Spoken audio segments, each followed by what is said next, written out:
हम गरीब हैं, हम गरीब हैं। अरे बाबा, इसके बारे में तो हमें पता है कि आप गरीब हैं। आप कर क्या रहे हैं गुर्बत दूर करने के लिए, ये मुझे बताएं।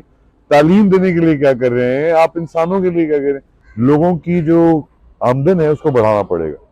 अब ये वक्त आ गया है। पाकिस्तानियों को जितना भी आप कमजोर समझे, जब कश्मीर की बारी आएगी हम अपने आखिरी खून के कतरे तक लड़ेंगे।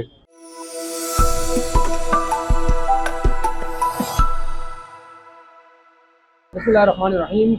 ई न्यूज़ के लिए कराची से मैं हूं वकास खान और मेरे साथ मौजूद हैं बगैर किसी तारुफ के मोहताज तो शायद भाई आप नहीं है, ये क्यों लेकिन नहीं है आजकल यार। आजकल आप हैं क्योंकि नया जो आपका तारुफ है वो सियासतदान के तौर पर सामने आ रहा है।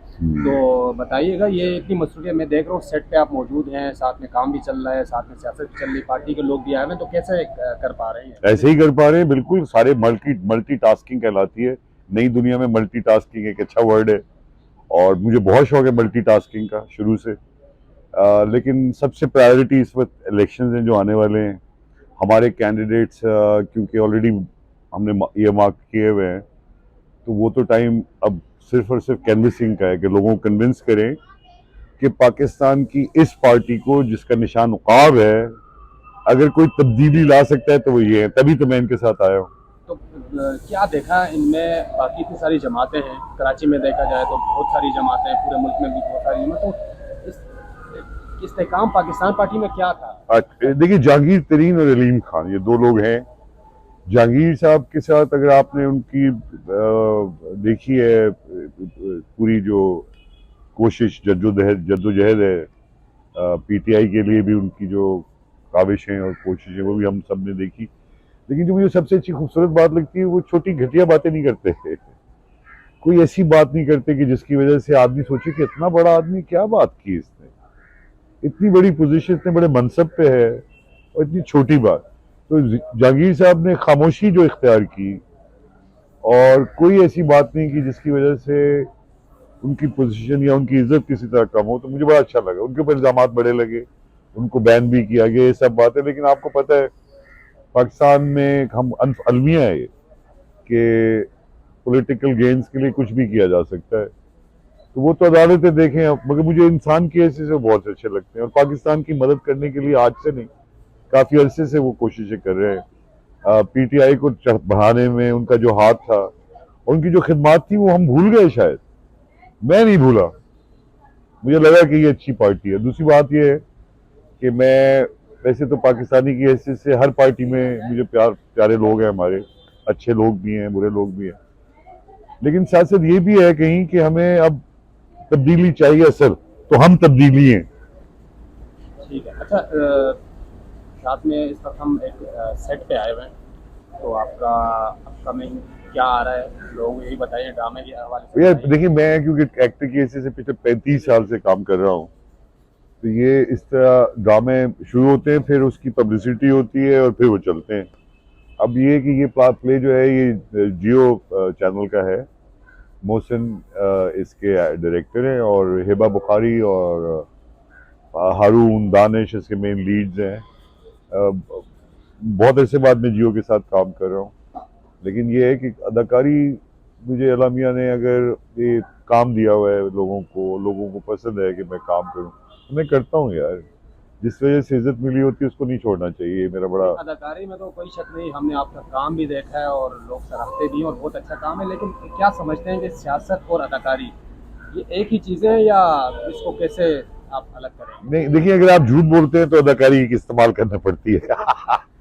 मैं क्योंकि सारी जिंदगी अदाकारी करता हूँ, इसलिए मुझे झूठ बोलने की उतनी जरूरत नहीं अच्छा, पड़ती। ये वाला, ये जो आजकल के सियासतदान कर रहे हैं, ये क्या कर रहे हैं? अदाकारी कर रहे हैं, सियासत कर देखिए, रहे ये पता नहीं सियासतदान है भी कि नहीं। जो प्रोफेशनल सियासतदान है, मैं उनमें से तो हूँ नहीं।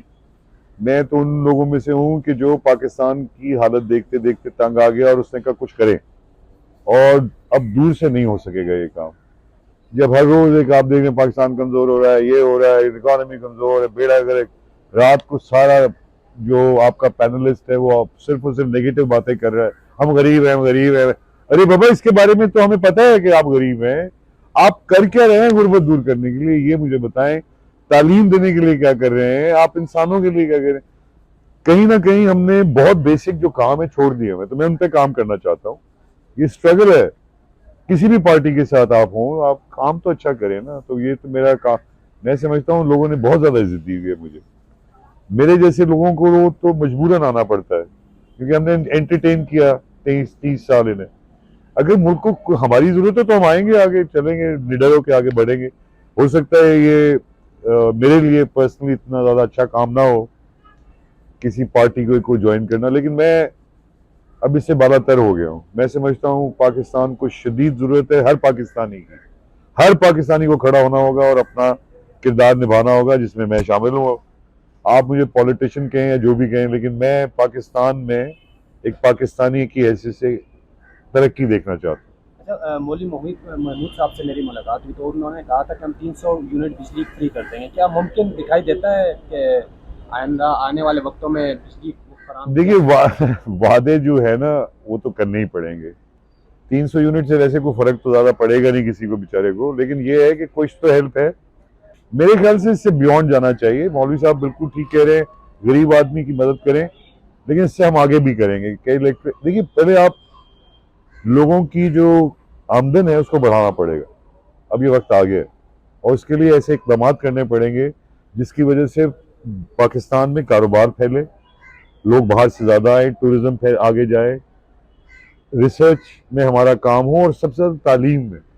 ये जो 2.5 करोड़ बच्चे बाहर हैं, इनको मैं, मौलवी साहब, मैं, जहांगीर तरीन कसमिया आपसे कहते हैं कि हम इनको पढ़ाने की कोशिश करेंगे, एडल्ट लिटरेसी में भी काम करेंगे। आप हमें वोट दे ना दें, आप पछताएंगे ना वोट दे के, क्योंकि फिर वही लोग आएंगे, फिर आप रोते रहेंगे 4 साल। ना रोएं, शरारत करें, इस बार हमें वोट दें, और ये अच्छी शरारत होगी। इनको देके क्या मिला, हमें भी देके देखें। तो मैं अपने कैंडिडेट्स के लिए ये बड़ा लोगों को चाहता हूं कि आप उकाब जहां नजर आए उस पर आप ठप्पा लगाएं, आप मुझे मुंह पे ठप्पा लगाएंगे, मजा आएगा। अरे साहिब भाई, ये बताइएगा कि बहुत सी बातें होती हैं इलेक्शन से पहले, लेकिन इलेक्शन के बाद जो भी आता है वो वही हमारी वो रिवायती सियासत हो रही होती है, एक दूसरे पर इल्जामात, पिछले ने ये किया, हम ये करेंगे। लेकिन मैं तो ये नहीं कर रहा, मैं तो जल्द से जुलूस को भी बैन करना चाहता हूँ, वकास टोटली बैन करना चाहता हूँ मैं। मेरी अगर पाकिस्तानी बात सुने ना, तो ये जो 6-8 लाख लोग खड़े हो जाते हैं आके रास्ते में, लोगों की जिंदगियां तबाह करते हैं, कुछ मिलता नहीं है सिवाय बदमाशी के। आप एक लीडर को मजीद बदमाश करने की कोशिश कर रहे हो। जी 50-60 हजार लोग, 22 करोड़ लोगों का मुल्क है ये। अगर आपने 50-60 हजार या लाख भी जमा कर ली तो कोई फर्क नहीं पड़ता, लेकिन फर्क ये पड़ता है कि आप जत्थे की ऐसी से बदमाशी पे उतर आते हैं। बहुत बुरी बात। टाइम जाया, पैसा जाया, लोगों की जिंदगी क्यों करते हैं ये हम लोग? आपने मुझे वोट देना है, आप मुझे ये वीडियो पे देख रहे हैं, मैं 2 पैगाम दे ना दें, दे दें, काफी है मेरे लिए। ये बहुत अच्छा है कि ये मैं आपके थ्रू जा सकता हूं उनके पास। तो मैं जल्द से जुलूस से भागता हूं, मुझे नहीं पसंद कि ये आप लोग अपना भी टाइम जाए।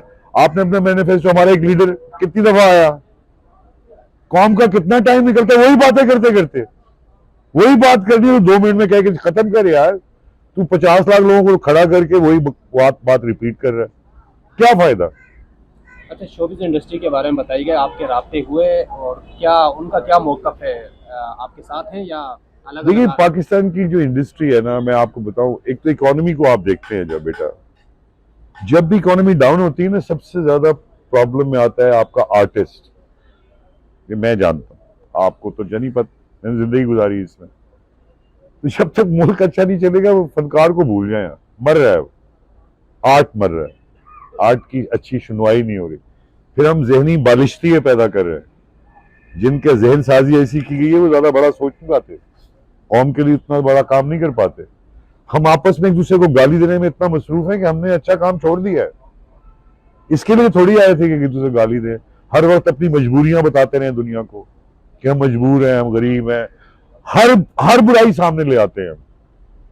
एक दूसरे की पर्सनल अटैक करने लग गए हैं हम, बड़ी बुरी बात। अच्छा साहिब भाई, आखिरी सवाल आपसे ये करूंगा कि नेटफ्लिक्स हम देखते हैं, जैसे वेब सीरीज आती हैं तो इंडिया बहुत आगे निकलती है। हालांकि ड्रामा इंडस्ट्री पाकिस्तान की बहुत मशहूर थी और लोग ड्रामे आज भी देखते हैं, लेकिन वेब सीरीज में हम बहुत पीछे रह गए। इसकी क्या वजह समझते हैं? देखिए, एक तो इंडिया की जो इकोनॉमिक पावर है वो बहुत ज्यादा है, तो नेटफ्लिक्स जैसे लोगों को, पाकिस्तानी लोगों से काम इसलिए नहीं करवा रहे कि इंडिया की मार्केट चाहिए उन्हें। इंडिया की बहुत बड़ी मार्केट है, लेकिन इंडिया बहुत पीछे चला गया। वकास, तुम गलत सोच रहे हो। अगर हम पाकिस्तान में तरीके से चले तो मोदी साहब के साथ हम वो कर सकते हैं जो कोई नहीं और कर सकता। हम मोदी साहब की असली शक्ल दिखा सकते हैं, जैसे वो हमें हमारे बारे में जो आता है कह देते हैं, हम भी सच्चाई बता सकते हैं। हमें करना चाहिए कि एक ऐसा अनपढ़ आदमी जिसने अयोध्या और ये जो राम मंदिर बनाया है, ये सब कुछ किया है, ये गलत है। कश्मीर में जो कर रहा है गलत है। हमारे बगैर कोई सोल्यूशन नहीं है अमन की। पाकिस्तानियों को जितना भी आप कमजोर समझे, जब कश्मीर की बारी आएगी हम अपने आखिरी खून के कतरे तक लड़ेंगे, क्योंकि हमारे भाई वहां मौजूद हैं, हमारे फेथ मौजूद है। मैं मजहबी उस पर बात नहीं कर रहा, लेकिन आप मजहब को आप अगर इस्तेमाल करके हमारे मुसलमानों को मुस्तकिल मारेंगे तो कहीं ना कहीं तो हमें सोचना पड़ेगा। इसीलिए मैं मुसलमानों से कहता हूं, पढ़ें। असल जो लड़ाई है वो साइंस एंड टेक्नोलॉजी की है। आप अपने बच्चों को पढ़ा ही नहीं रहे, स्कूल नहीं भेज रहे, कैसे वो एआई में आगे जाएगा? आने वाले वक्त में बिटकॉइन आने वाला है, 10 चीजें हैं, बहुत टेक्निकल है यार। पढ़ाई चाहिए हमें, हम तवज्जो देंगे उसमें, और चाहे अपोजिशन में रहें, चाहे हमें लोग ले आए, जो मैं बड़ी उम्मीद करता हूं, मेरी बड़ी दरखास्त है कि शरारत नहीं, ये बहुत अच्छी शरारत होगी पाकिस्तान में। इन सारी पार्टी को हटा के हमें वोट दे फिर मैं देखता हूं क्या होगा। बाकी हमें मस्खरा समझे, प्यार से दें ना दें, लेकिन हम पाकिस्तानी हैं, मैं तो हूं। ठीक है साजिद भाई, बहुत शुक्रिया। आपके पार्टी के लोग भी आए हुए हैं और साथ में सेट पे आप काम कर रहे हैं। कीमती वक्त दिया साजिद भाई ने, फिर आपको तंग करेंगे कभी। जब मर्जी। साजिद भाई, आप बहुत शुक्रिया।